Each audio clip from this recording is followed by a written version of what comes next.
நீங்கள் பார்த்துக் கொண்டிருப்பது நியூஸ் 21 செய்திகள். தமிழ்நாடு செய்திகளை உடனுக்குடன் தெரிந்து கொள்ள நியூஸ் 21 செய்திகளை பாருங்கள். உண்மை, உழைப்பு, உயர்வு. கரூர் குளித்தலை அருகே 700 மங்கலத்தில் பகவதி அம்மன் கோவில் கும்பாபிஷேக விழா வெகு விமர்சையாக நடைபெற்றது.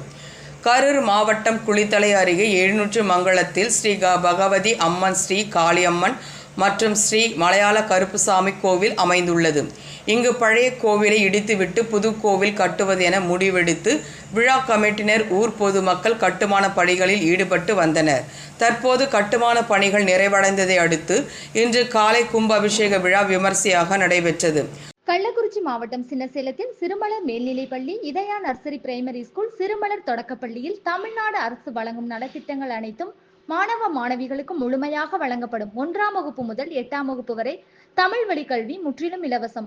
10ஆம் வகுப்பு, 11ஆம் வகுப்பு, 12ஆம் வகுப்பு மாணவிகள் 450க்கும் மேல் மதிப்பெண் எடுக்கும் மாணவ மாணவிகளுக்கு 50% கல்வி கட்டண சலுகை உண்டு. தரமான கல்வி, வளமான எதிர்காலம். மாணவ மாணவிகளை எம்பள்ளியில் சேர்க்க முந்துங்கள். மாணவ மாணவிகளின் படிப்பிற்கும் ஒழுக்கத்திற்கும் 100% வெற்றி உறுதி. முன்னதாக கடந்த ஏப்ரல் 14ஆம் தேதி குளித்தலை காவேரி ஆற்றிலிருந்து புனித நீர் கொண்டு வரப்பட்டது. புனித நீர் அடங்கிய கும்பத்தினை சிவாச்சாரியர்கள் யாக வேள்வி சாலையில் வைத்து விக்னேஸ்வர பூஜை, மகா கணபதி பூஜை, வாஸ்து சாந்தி பூஜை, நாடி சந்தனம், லட்சார்ச்சனை, திரவியஹுதி, பூரணஹுதி உள்ளிட்ட 2 காலையாக வேள்வி பூஜைகள் செய்தனர். இன்று காலை 2ஆம் கால யாக வேள்வி பூஜை நிறைவடைந்ததும் சிவாச்சாரியர்கள் புனித நீர் கும்பத்தினை மேளதாளங்கள் முழங்க ஊர்வலமாக கொண்டு வந்தனர்.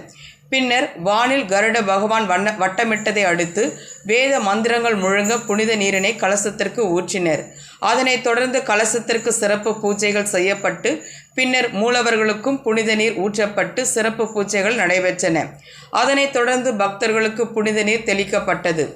700 மங்கலத்தை சுற்றியுள்ள திரளான பொதுமக்கள் இந்த கும்பாபிஷேக விழாவில் கலந்து கொண்டு வழிபட்டனர். விழாவிற்கு வந்த பக்தர்கள் அனைவருக்கும் விழா கமிட்டினர் சார்பில் அன்னதானமும் வழங்கப்பட்டது. நியூஸ் 21 தமிழ்நாடு செய்திகளுக்காக கரூர் மாவட்ட செய்தியாளர் சதீஷ்.